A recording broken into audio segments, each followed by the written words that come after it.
बाली से घायल होकर के जब सुग्रीव आए हैं तब आर्त होकर के राम जी के चरणों में गिर गए और कहा, हे प्रभु, आपने वचन दिया था और आप अपने वचन से मुकर गए। रामो दीर्घाभिभाषते, राम जी ने रक्षा का वचन दिया है कि सुन सुग्रीव मारी। अब आकर के सुग्रीव कह रहे हैं कि आपने वचन दे करके हमारी रक्षा नहीं की। भगवान ने कहा, मैं रक्षा के लिए तो तैयार था, लेकिन तुम्हारी प्रपन्नता अभी पूर्ण नहीं है। और जब आर्त होकर के चरणों में गिरे तो भगवान ने सुग्रीव की रक्षा का विधान किया। श्री राम की शरण में आए हुए को महान यश की प्राप्ति होती है। ज्ञान विज्ञान संपन्नो निदेशे निरतः पिता।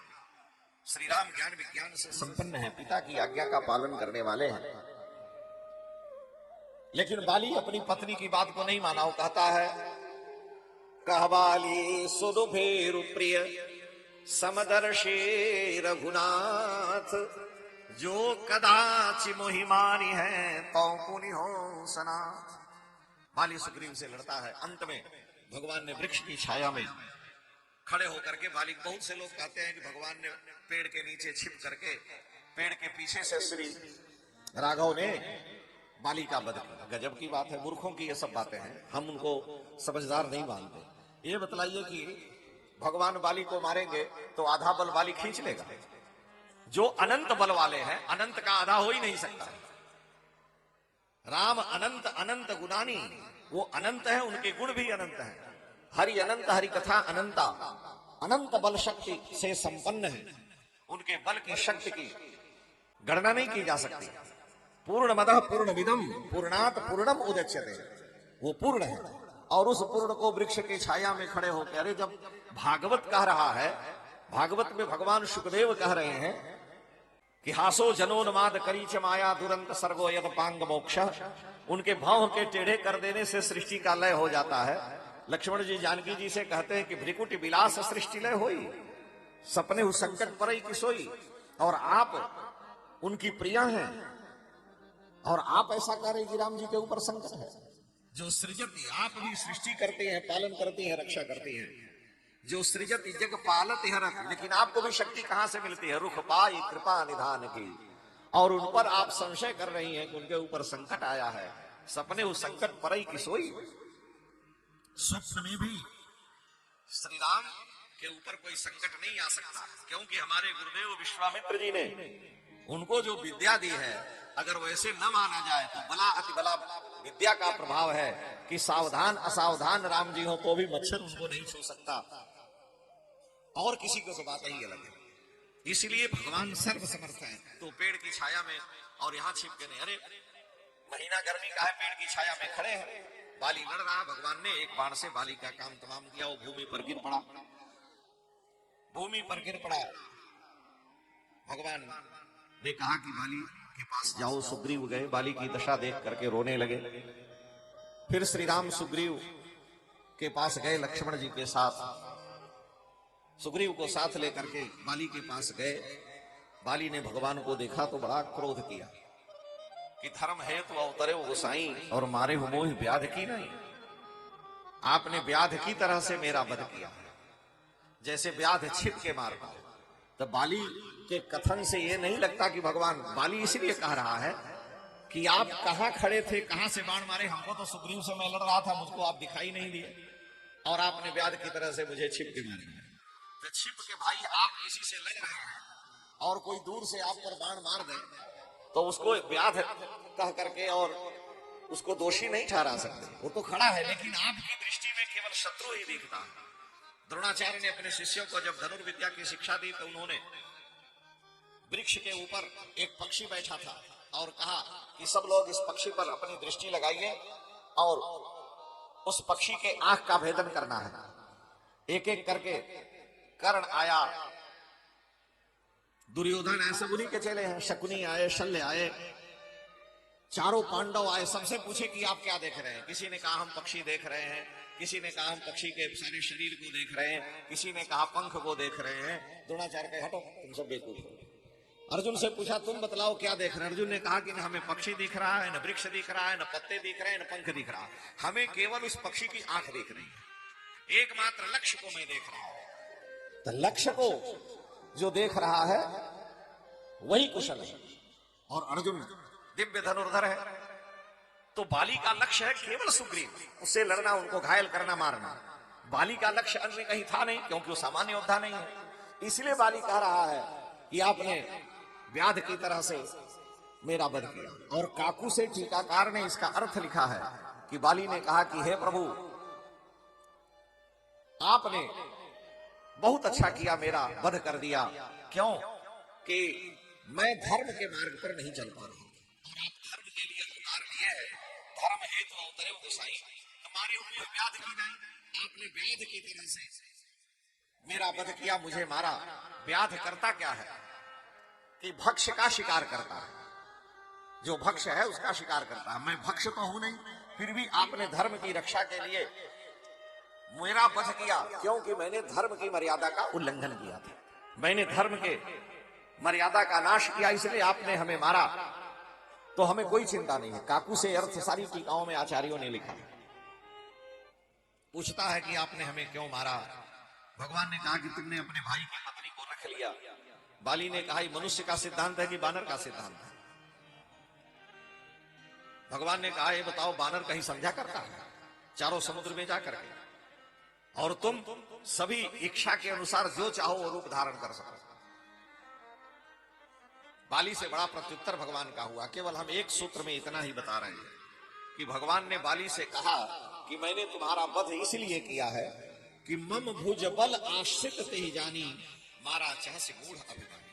तुम्हारी पत्नी ने तुम्हें समझाया कि सुनपति जिन्हें मिले सुग्रीवा ते दो बंधु तेज कर सेवा, और तुम उस समय ज्ञान बघार रहे थे कि राम जी समदर्शी हैं, मैं समदर्शी हूं। समदर्शी वो ही कहा सबको, लेकिन सेवक प्रिय अनन्य गति सो।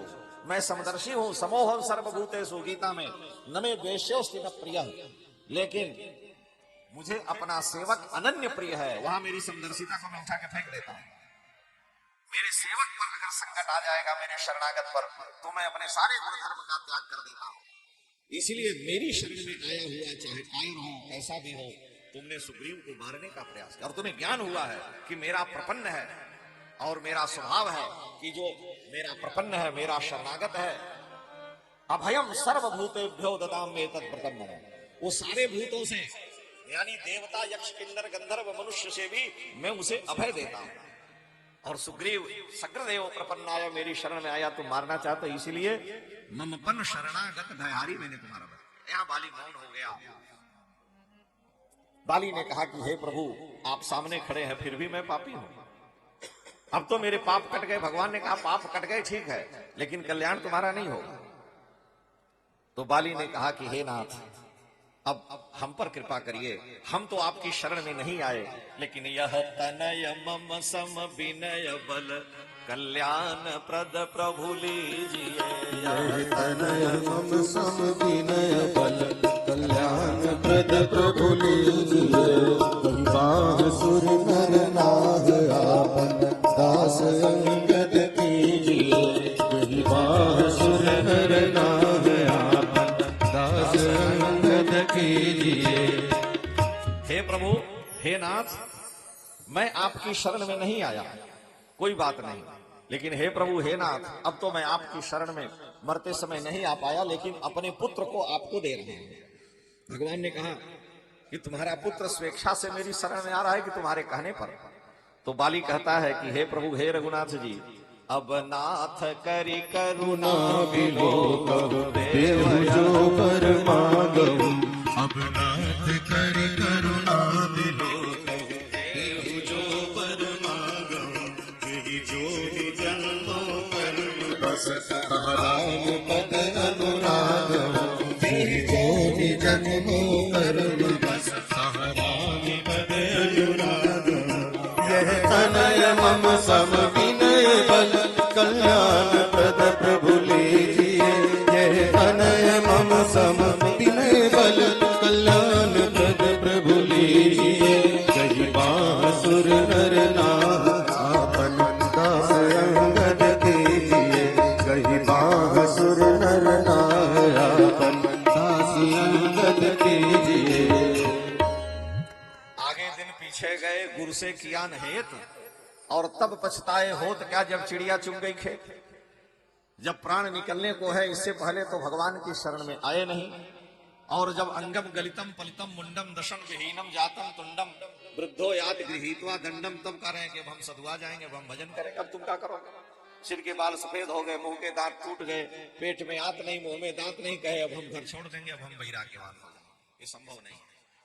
इसलिए अब मरते समय में बाली भगवान से कह रहा है कि हे प्रभु, अब मेरे आप ऊपर आप कृपा करें। जैसी कृपा आपने सुग्रीव के ऊपर की है, अब नाथ करी करुणा विलोक, कृपा दृष्टि से एक बार इस बाली की ओर भी देख लीजिए, और जो मैं मांग रहा हुआ हमें दीजिए। हे प्रभु, हे नाथ, एक ही मेरी कामना है, मैं तो आपकी शरण नहीं आया, लेकिन अगले जन्म में जही जोनि जन्मो कर्म बस, अपने कर्म का फल भोगने के लिए जिस किसी भी योनि में जाऊं, तह राम पद अनुराग, वहां आपके चरणों की भक्ति मिले।